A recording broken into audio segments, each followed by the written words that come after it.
we have to understand that we have risen above our human awareness.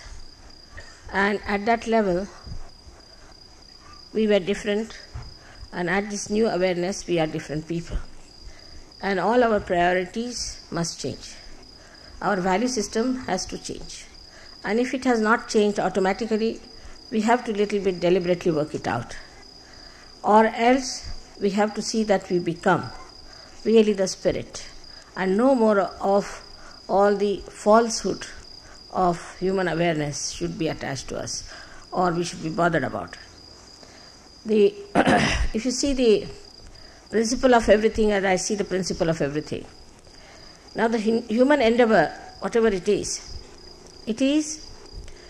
based on gathering property. Whether it is communism or it is democracy or socialism or anything, it's all going round and round the point of property. Property, that may be land, that may be money, that may be anything. All economic activity surrounds that one point is property. So the democracy, though it's a political organization or political theory, actually is based on something very economical thing called property. Then same about communism, we can say, is the same thing, to how to distribute the property, how to have the property equally, how to make everybody self-sufficient. But as soon as you become a realized soul, you have to know that your properties and your priorities are very different. Your property is your spirit, and your priorities are where you can manifest your spirit and can feel the spirit of others.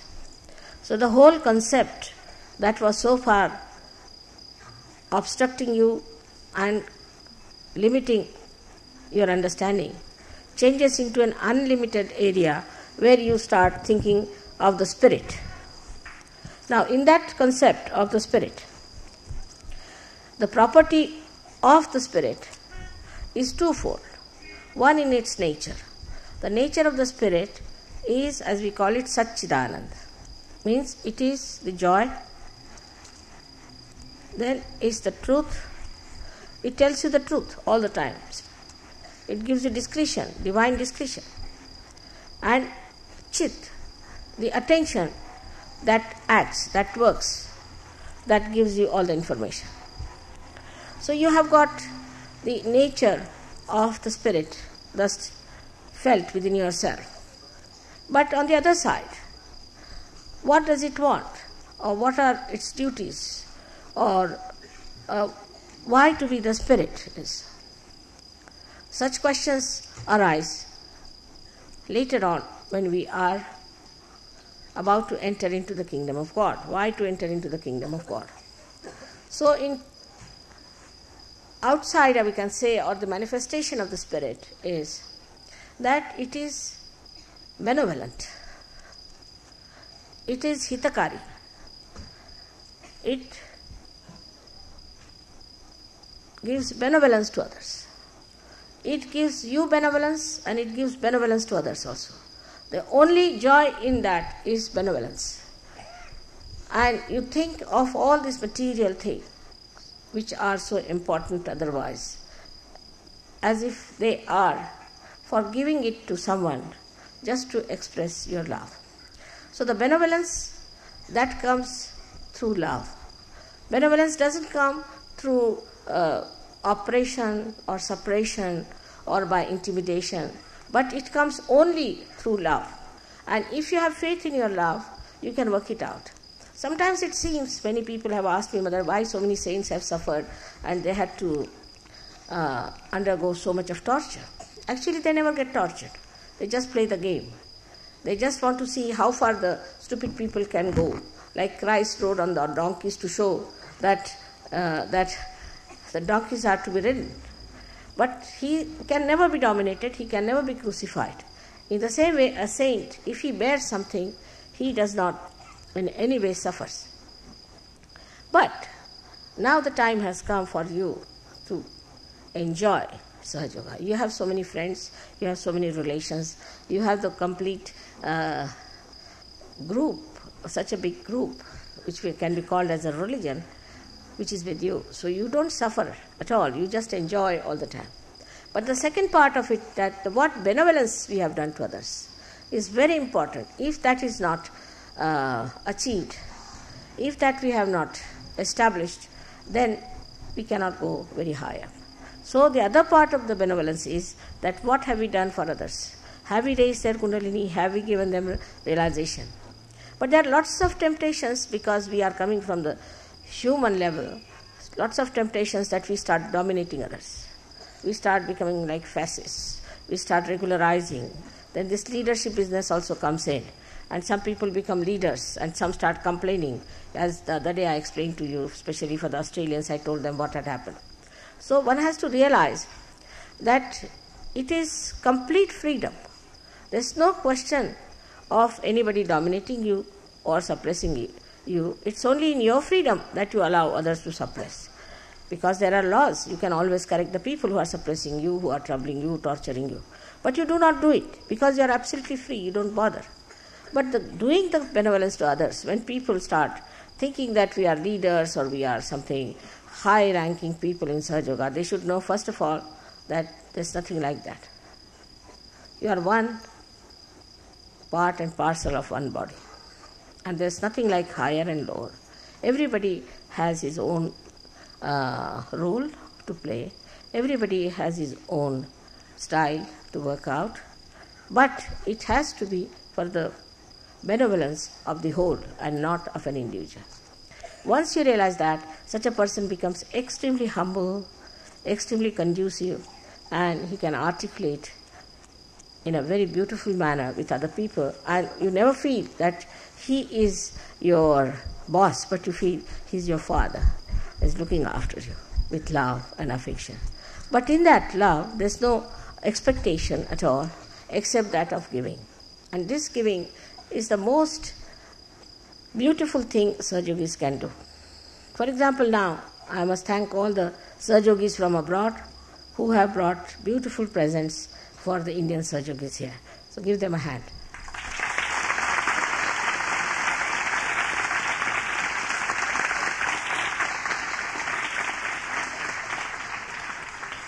Most of the things I have selected and suggested, agreed.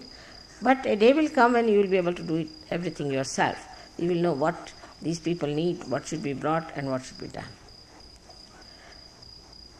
अभी जो मैंने बातचीत की थी उसका सारांश ये है, चौधरी साहब आपके सामने वो चीजें in this country is very respectable, different concepts.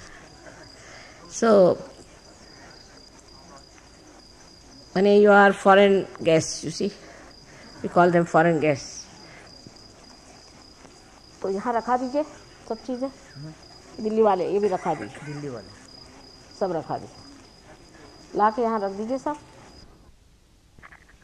You all have been very kind to me, but I am very happy that you have been so kind to my husband and my family as well. And you have appreciated the way they have been supporting me in Sahaja Yoga. I did say that the bureaucrats are the ones who always go to wrong gurus because their attention is different. They don't want to have self-realization. They don't want to have something subtler. But say they are worried about their jobs and things like that. So naturally they go to wrong gurus and try to get into troubles. And invariably I have seen most of the bureaucrats have been to all kinds of funny gurus, and they have come to me and said that we've got cancer, we've got this trouble. But I didn't mean that they will go to hell, but I did say it's rather difficult for them to enter into the kingdom of God because they believe in another kingdom. They do not believe in the kingdom of God. But I must say I have lived like a bureaucrat's wife also, and I have also seen what sort of people they are. Whatever it is, they get very much touched by your love. Throughout in our lives, I have been taking very active part in his official things, in the sense that I would prepare breakfast for his union leaders who came from Calcutta, or I would go to his ships and get them decorated, and I would speak to all the people in the office. I mean, it was quite an intimate relationship. And everybody now even says that whenever we travel, they want to know about you, they want to ask about you. Even in the United Nations, when he's working as Secretary General there with the IMO, I think the people somehow or other look forward to something that is love and that is serene. Very surprising it is that people understand these things even when they are so much in the gross. But now the whole cosmos is working it out for us.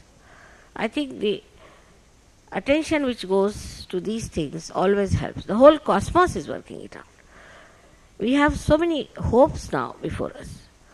As far as Gregor is concerned and Rajesh is concerned, these people first came to Sahaja. They were very brilliant, intelligent people. Of course, it took some time for me to put them right. But once they saw the point of Sahaja, they were first concerned, because they are very socialistic people, concerned about other people. Gregor would bother me so much about everybody else, mother, what's going to happen to them, what's going to happen to this side, what is going to... So I just told him that don't worry about all of them. There's not much place in God's kingdom. So you don't worry. First of all, you establish yourself. You just don't worry about these people, that they should be all right, they should be transformed. Why don't you do it this way? Also, they thought I was a little shy of publicity and things like that. I said, I will do the way it has to be done. The living process has to work out slowly. And gradually it started working out properly. We got the right type of people who grew up in the most matured manner, and they are matured today. And they can now work it out. So now what is about the kingdom of God? We have to bring the kingdom of God on this earth.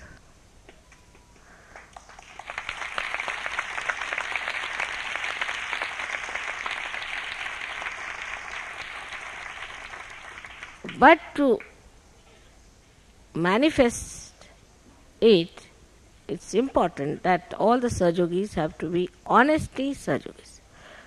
Now, regarding Mr. Srivastava, I have to say one thing, that he's an extremely honest man. He's so honest that if he finds me doing something wrong, he'll put me to the jail. And his sense of honesty really beats me. But there's one thing good about the honesty part of it.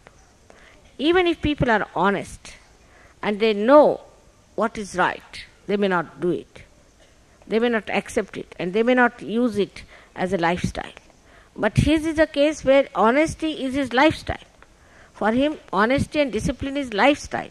So now once he has accepted Sahaja as something honestly, as he told me, I cannot be dishonest anymore about Sahaja.